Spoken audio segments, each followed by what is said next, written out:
Hallelujah. We're still on our series, Kingdom Wealth. Hallelujah. Kingdom Wealth. And tonight, we'll be looking at these three key verses.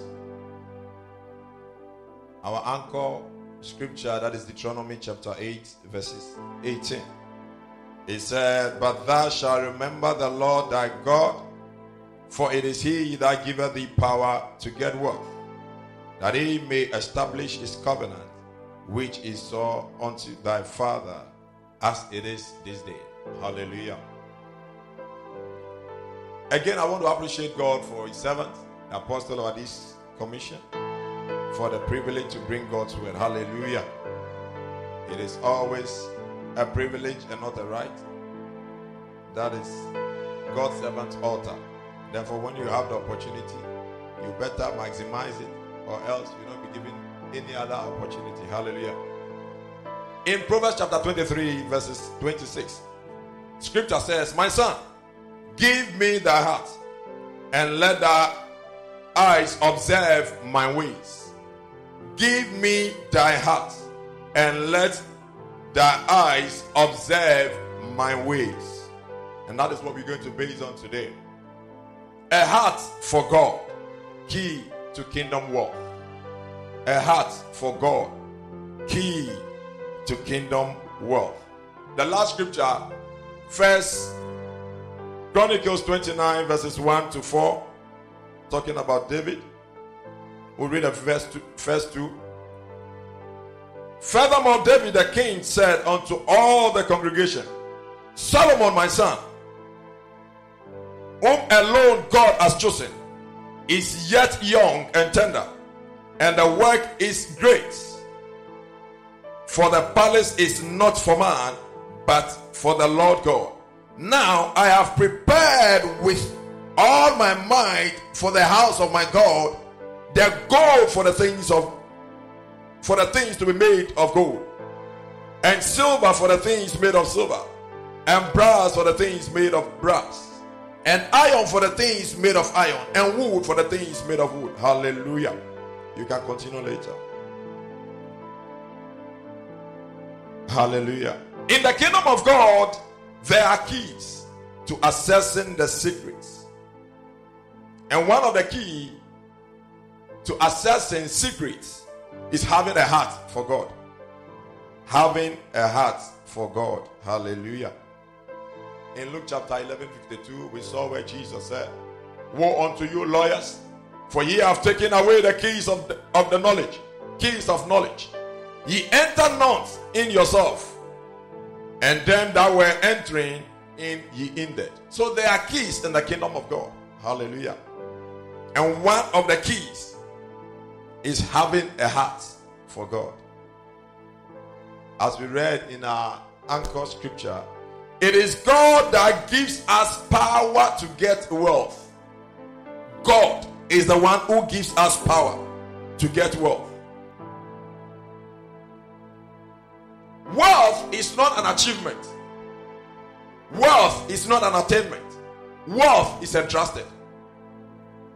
Wealth is entrusted. But before I go into that, I want us to look at some classes of wealth or prosperity. Wealth in the kingdom can be classified as follows. We can say one is spiritual prosperity. I will explain later. 2, mental prosperity or mental wealth. 3, bodily prosperity. 4, financial prosperity. And the 5th one I have here, there could be more.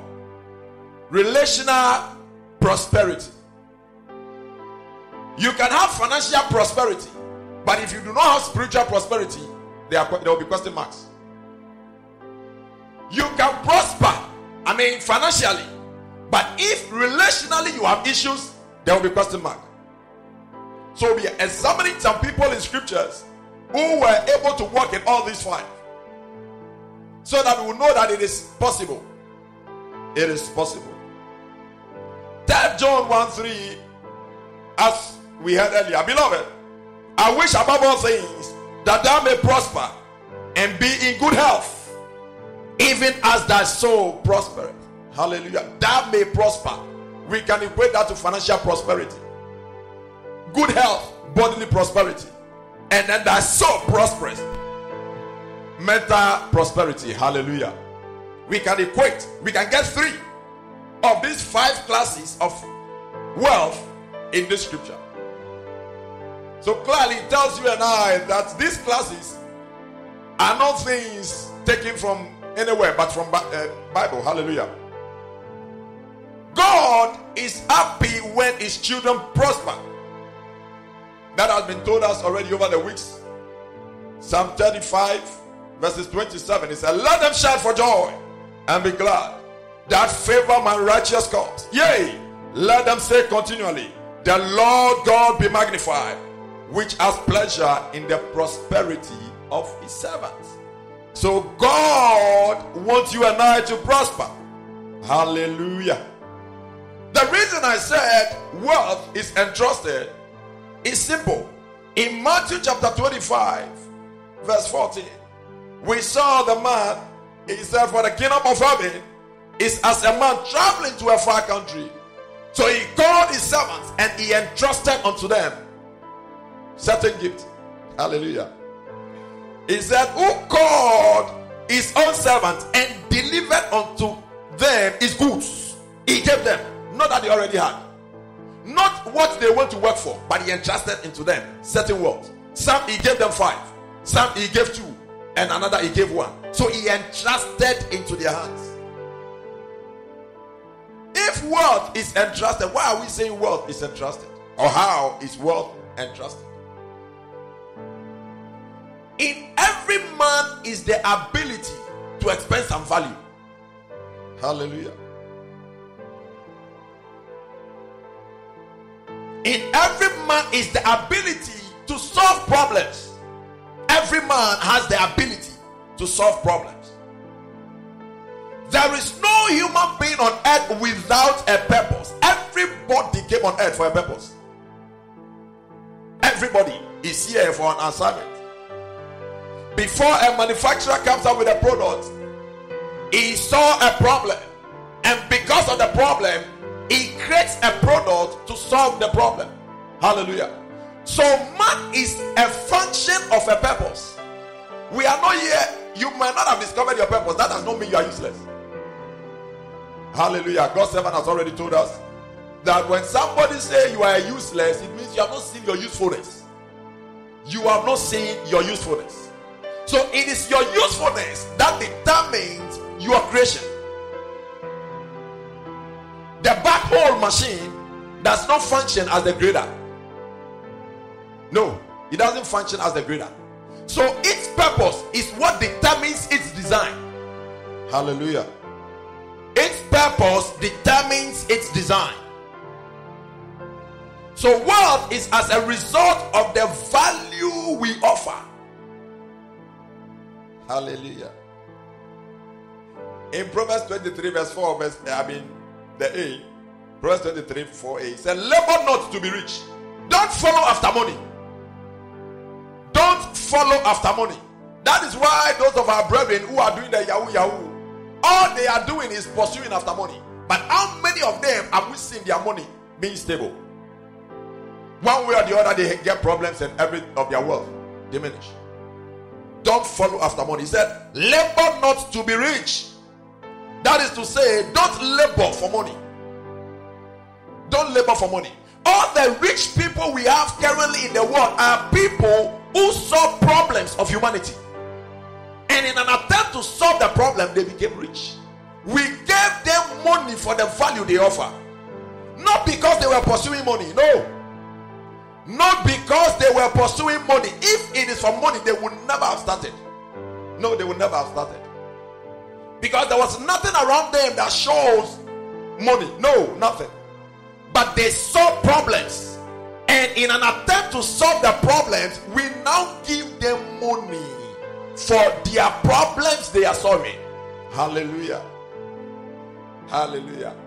If Alibaba had not brought Alipay and all these online purchasing thing, You can just imagine what would have happened. You need to go to a particular country to buy things. You need to do that. But today you and I can sit anywhere and buy whatever we want to buy. So man was created for a purpose. Every one of us must discover our purpose. Don't forget, in creation, God did not water the garden because there was no man to till the land. There was no man. Genesis chapter 2 verse 5. And every plant of the field before it was in the earth, and every herb of the field before it grew, for the Lord had not caused it to rain upon the earth, and there was no man to till the ground. So because there was no man to dress the ground, God never caused rain. God never caused rain. Hallelujah. No wonder when he created man, when he intended to create man in Genesis chapter 1 verse 26, he said, let us create man in our image, in our likeness, that he shall have dominion. So if there must be a covenant, somebody must come to direct affairs of man. That is the purpose of man. That is the purpose of man. Hallelujah. Like I said earlier, those who we call rich today are people solving definite problems of humanity. We can look at Jeffrey Bezos. Bezos. Amazon. There are certain books you won't get anywhere. But when you go there, you get there. You get the books. Knowledge are being impacted in an attempt to solve human problem. And today we carry all the money and give to them. And these people are making so much money. Not because they were following money. They saw human problem and began to solve it. Bill Gates, Microsoft. All the money. No wonder they have the money to invest into vaccines. Hallelujah. And here we are crying. Try to solve human problem. And also be like them. Hallelujah. Mark Zuckerberg, we can talk about Facebook and all that. Hallelujah. Sometimes when these names are mentioned, you ask yourself, what of the Christians? What are Christians doing? There are Christians who are also rich, who are also out there, top up there. Because these people do not have a heart for God. So why do you have them in your list?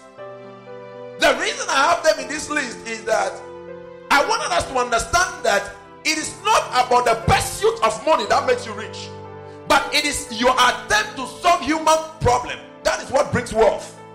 Attempt to solve human problems. And if you have a heart for God, you get access to the secrets of God. If you have a heart for God, you get access to the secrets of God. Hallelujah. For Christian billionaires, we've all heard of John D. Rockefeller. We've heard of Mary Kay Ash. Talking about Mary Kay Cosmetics. Tyler Perry. Hallelujah. Chair Wang, the owner or the co-founder of HTC. These are people who trace all their wealth to God. They trace. Chair Wang said that one of the most important things she had learned from the Bible is that a person must have a vision. Through scriptures, she got to know that every human being must have a vision. For without a vision, you'll be destroyed. That is what she gleaned from scriptures. And that's what she ran with. And ATC was formed. Hallelujah. A heart for God, a pursuit for God is what gave her that revelation. And she pursued it. Sam Walton,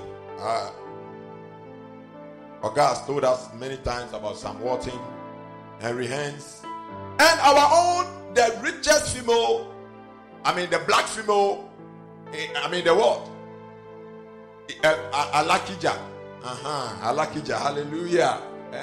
She toppled Oprah Winfrey in terms of what? From Nigeria, not from far, from Nigeria, our own soil. Hallelujah. These are people who have a heart for God. These are people who have a heart for God. Why? Because Psalm 25 verse 14 tells us the secret of the Lord is with them that fear him, and he will show them his covenant. So it is those who have heart for God. They are the people who get access to the secret of God, the secret things of God. Having a heart for God is what gives you access to the secrets of God. The same Psalm 25 in the verse 12. He said, what man is that fear the Lord? Him shall the Lord teach his ways. He shall the Lord teach his ways. If you fear God. So having a heart for God can be equated walking in the fear of God. Walking in the fear of God. Walking in the fear of God. No one fears God without having a heart for God. You can't claim to fear God without having a heart for him. No wonder scripture tells us, eyes have not seen, ears have not heard, neither has he entered into the hearts. The things that God will do for them that love him. If you have a heart for God, no wonder at the point Bishop David Oyedepo said that $150 million that is worth. He said, no, I'm worth all the things in the world. Because I'm a lover of God. As long as I have a heart for God, I'm entitled to everything God. Hallelujah. I am entitled to everything God. Tonight I want us to look at this character in scriptures, who I said exhibited all these 5 levels of worth we talked about: spiritual, mental, bodily, financial, and then relational wealth. A man called Job. A man called Job. Hallelujah. In Job chapter 1, verses 1 to 3, the Bible said there was a man in the land of Uz, whose name was Job. And that man was perfect and upright, and one that feared God and eschewed evil. One man who has a heart for God. He eschewed evil. He hates evil. He feared God. Hallelujah. If you have a heart for God, you will not sit in your office and be adding zeros. No. He feared God. He feared God. He eschewed evil. No, I won't do this evil. No, I will not do that evil. I will not corrupt myself. No, he eschewed evil. He feared God. He feared God. His substance also was 7,000 sheep and 3,000 camels and 500 yoke of oxen and 500 she-asses. He was the greatest in the east. Like today we can say he was the richest man on earth. Hallelujah. But how did he become rich? So Job did not just become rich, but he had a heart for God. That verse 4 of chapter 29, Job 29 verse 4. As I was in the days of my youth, when the secret of the Lord was upon my tabernacle. Hallelujah. The verse 8. He said, the young men saw me and hid themselves. Why will young men see him and hid themselves? It's not because of his riches. So he was not just financially rich, but mentally he was rich. Hallelujah. Mentally he was rich. Mentally he was rich. The nobles saw him and hid themselves. Who are the nobles? They are the wise men. So for a wise man to see another one and hide himself tells you that that level of knowledge supersedes his own. So may I not go near to that man, though. He will just flog me. Mental prosperity. Hallelujah. The princes refrain talking. When he talks, they don't talk. Because his level of intellectualism was high. So when he speaks, nobody speaks. Is it not said that when the king speaks, nobody talked again? Why? We assume that they have all the wisdom. So when they speak, who are you to speak again? That was Job. When he speaks, nobody speaks. The noble held their peace, and their tongue cleaved to the root of their mouth. When the ear heard me, then it blessed me.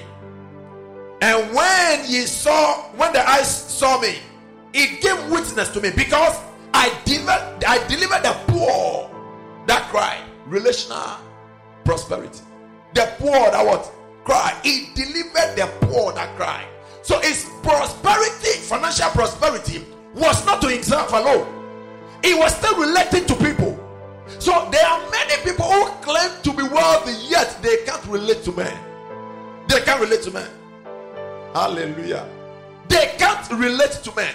But Job was not just financially prosperous, he was relationally also prosperous. Hallelujah. Is God communicating something to somebody? Hallelujah. He said, because I delivered the poor that cry, and the fatherless, and him that had none to help him, the blessing of him that was ready to perish came upon me, and I caused the widow's heart to sing for joy. Hallelujah. His money was used to impact positively on man's life. No wonder God's servant keeps telling us that any vision you see that does not glorify God and advance the cause of humanity is not of God. It's not of God.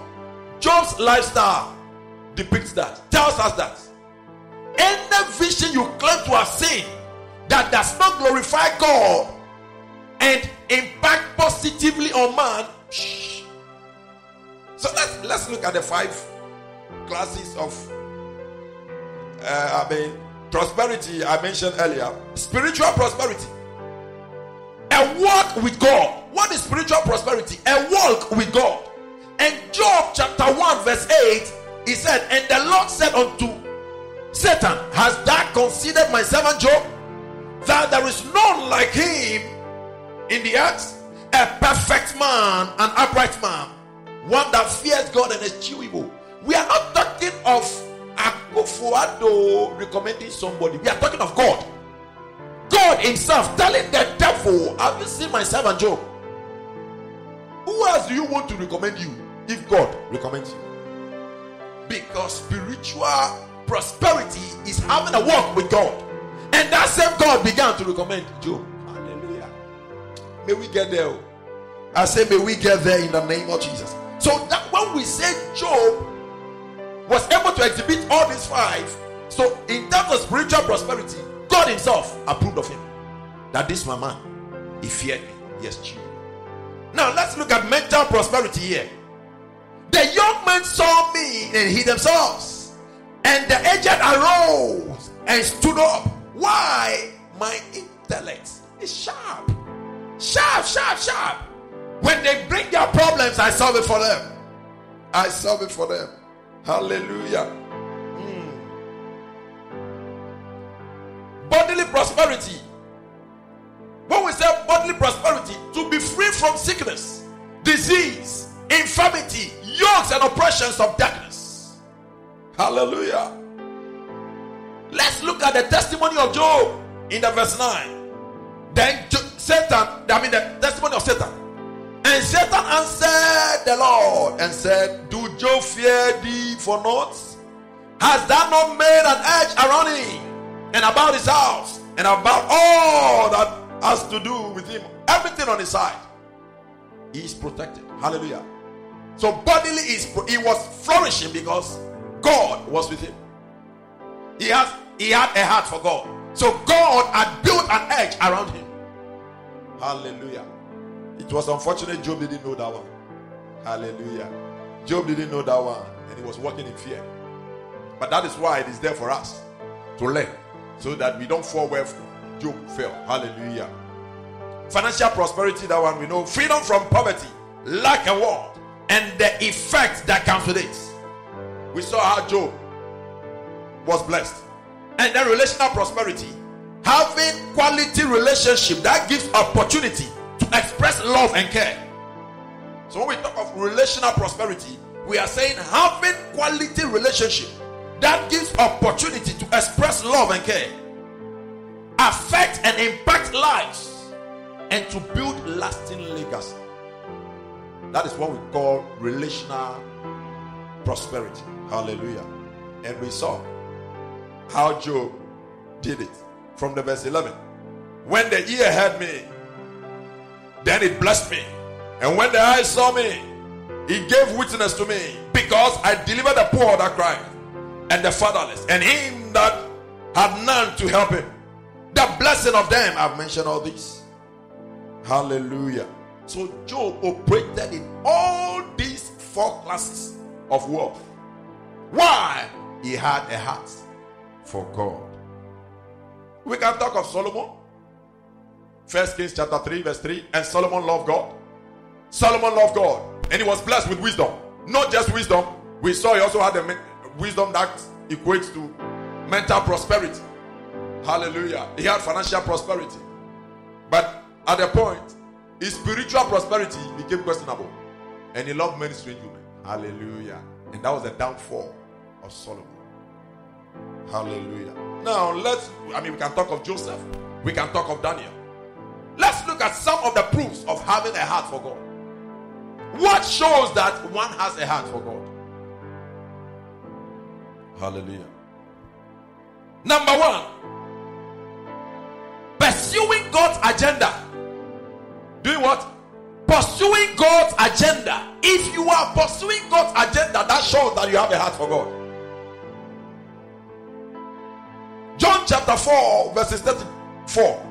Jesus said unto them, my meat is to do the will of him that sent me and to finish his work. My will is to do, or my meat is to do the will of him that sent me. Someone sent me. So if I claim to have a heart for him, then I must look for his will and do it. I must look for his will. So doing your own thing does not mean you have a heart for God. How can somebody send you to Tamale with the idea of going to the Tamale Technical University to be a blessing to those who are having challenge to pay fees? Then you choose to go to Kumasi and start giving the money to orphans. Are you doing the will of the Father? Can you tell me you have a heart for God? No, you don't. You don't. May we not deceive ourselves. You don't. So one of the proofs of having a heart for God is pursuing God's agenda. Jesus again in John chapter 6 verse 38 says, for I came down from heaven not to do my own will, but the will of him that sent me. I came here not to do my will. Oh no, somebody sent me here. So I came here to do the will of him that sent me. In the life of Joseph, God opened a bit of his purpose for Joseph in Genesis 37 verse 9. And he dreamed yet another dream and told it to his brethren and said, behold, I have dreamed a dream more. And behold, the sun and the moon and the 11 stars made obeisance to me. And he told it to his father and to his brethren. And the father rebuked him and said unto him, what is this dream that thou hast dreamt? Shall I and thy mother and thy brethren indeed come to bow down ourselves to thee? To the earth? Hallelujah. He saw the dream. They thought that this guy was blaspheming. Hallelujah. But what happened of him? At the end of the day, did they not come to bow? He saw a dream. So to prove that you have a heart for God, you must pursue God's agenda. Why am I here on earth? So that is the number one proof. That is the number one proof. Hallelujah. That is what we can say, seeking first the kingdom of God. Because the kingdom brought you on earth for an assignment. He did what? Brought you here for an assignment. That is the kingdom of God. He brought you here to represent him. So you must first seek his interest. And what is his interest? His primary purpose for bringing you on earth. His primary purpose for bringing you on earth. Hallelujah. Now, the manifestation of what Joseph saw, we can see that in Genesis chapter 45 verse 7 and verse 8. And God sent me before you to preserve you a posterity in the earth, and to save your lives by a great deliverance. So now it was not that you that sent me either, but God. And he has made me a father to Pharaoh, and Lord of all his house, and a ruler throughout all the land of Egypt. So God's assignment was for him to go and preserve prosperity. Hallelujah. He doesn't want the Israelites to perish. So this clearly tells you and I that every one of us here have an answer to a particular problem. Just imagine if Joseph had been a rich man in the land they found themselves in, what would have happened? Their money would have perished. Was that not what they kept telling him? Money perish. Money did what? Perish. You have the money, you don't have food. they would have all died there. He would have been pursuing riches and neglect his assignment. May God help you and I to pursue God's agenda for our lives in the name of Jesus. Please, we need this. We need this. Very, very important. Because until we pursue God's assignment for our lives, we don't have a heart for God. We can't claim to have a heart for God and not pursue God's assignment for our lives. Very, very important. Hallelujah. Number 2, walking in his instruction. What shows that you have a heart for God? Walking in the instructions of God. Number 1, we said pursue God's agenda. Number 2, we say walk in his instructions. Walk in his instruction. Hallelujah. Psalm 119 verse 11, David said, "Thy word have I hid in my heart, that I might not sin against you." If you have a heart for him, then you will know his will. You would want to search for his will. You can't claim to be my friend, a good one of course, and always be offending me. Are you a friend? Davido, are you a friend? No, you can't be a friend. You can't claim to love me and yet offend me every day. No, I'm not your friend. I'm your enemy. So knowing or studying me to understand me and walking in the things I like make you a friend. I always say that if you want somebody to be a friend, study the person and begin to do what the person likes. You don't need to tell him, boss, I want to be your friend. Automatically you become a friend because you are walking in the things the person likes. So walking in the instruction of God is what shows that you have a heart for him. Daniel chapter 1 verse 8. But Daniel purposed in his heart that he would not defile himself with a portion of the king's meat, nor with the wine which he drank. Therefore he requested for the prince of the eunuchs that he might not defile himself. He had a heart for God. Daniel had a heart for God. Hallelujah. So he walked in the instructions of God. We can see that of Shadrach, Meshach, Abednego. Daniel chapter 3 verse 16. And Abednego, Shadrach and Meshach answered and said to the king, "Oh Nebuchadnezzar, we are not careful to answer thee. If it is this one, no matter what you do, we will not bow." Why? He said he's a jealous God. So serve no other God than him alone. So if you claim to have a heart for him, then you will do what? So you see, those of us who think we have a heart for God and go to the office and be chopping the small girls in the office, we don't have a heart for God. And unfortunately, these are the people who are the chairmen of the church. They sit on church boards. They claim to love God. You don't have a heart for him. You don't. You don't. You don't. You don't. You don't. They come to audit your account and their issues. You don't have a heart for God. If you have a heart for God, David said, he said the reproach of them, he said what? The reproach of them that reproaches you is upon me. Because he's consumed. He's consumed. Hallelujah. You can't claim to have a God and be doing all manner of gimmicks in the office. You are managing finance and you are adding zeros. And you are the associate pastor. What a shame. What a shame. May God deliver you in the name of Jesus. They said, no, we won't bow. We won't bow. We won't bow. If the person is due for the promotion, give to her. Why must you sleep with her before you give her the promotion? And then Sunday you come to church and be worshiping God. May God be merciful unto you. Because if God's wrath will come on you, you will lose your job. So that money you have been using to chop the small girls will diminish. And today I stand backing my leader. Anyone who is in a high position, who is chopping the girls because of job they need to get, I pray your riches wither in the name of Jesus. They wither with their roots in the name of Jesus. Hallelujah. Genesis 39 verse 9. There is no greater in this house than I, Joseph said. Neither has he kept back anything from me but thee, because thou art his wife. How then can I do this great wickedness? the adjective.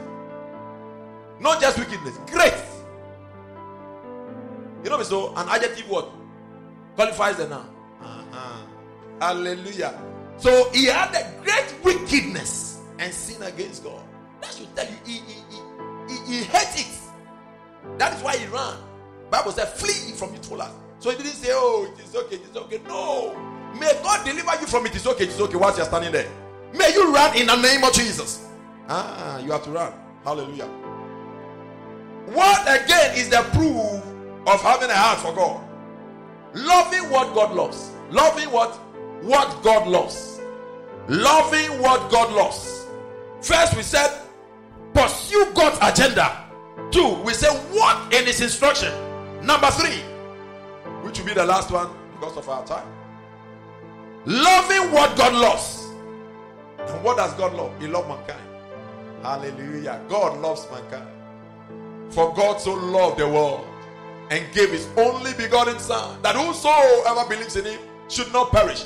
God loves you and I, and that is why Jesus came to die. Loving what God loves. Ezekiel 18:23. Have I any pleasure at all that the wicked should die, saith the Lord, and not that he should return from his ways and live? That is what God loves. God wishes that all men shall return unto him. John chapter 3 verse 17, he said, for God sent not his Son into the world to condemn it, but that the world through him might be saved. So if you love mankind as God loves them, then you can see you have a heart for God. Let's see what Daniel did. When Daniel noticed that he had wanted to kill all the wise men, he said, oh king, is it possible to give me some days? Let me go to my God, because my God is able, he's well able. Don't kill them. Daniel could have said that, I can give you the solution. You kill them first. Hallelujah. Do what? Kill them. Slaughter them. Slaughter them. But he said no. No. They are wise men, they are magicians, though by my God created them. So their lives must be spared. And in Daniel chapter 2 verse 14, then Daniel answered with counsel and wisdom to Arioch, the captain of the king's guard, which was gone forth to slay the wise men of Babylon. He answered and said unto Arioch, the king's captain, why is the decree so hasty from the king? Then Arioch made the thing known unto Daniel. And then Daniel went in and desired of the king that he would give him time, that he would show the king interpretation. Hallelujah. Was it not Joseph, who went to preserve posterity? He did what? He preserved posterity. He said, God sent me to preserve you. Joseph had a heart for man. For man. The things God loved, which is man. Hallelujah. So to prove that you have a heart for God, which is key to your wealth. Because if you have all the wealth and you cannot be a blessing to humanity, you are a waste. You are what? You are a waste. And if you are a waste, God will waste you. May you not be wasted in the name of Jesus. Rise to your feet. Give him all the praise, give him all the glory, give him all the honor. Celebrate the name of the Lord in the name of Jesus.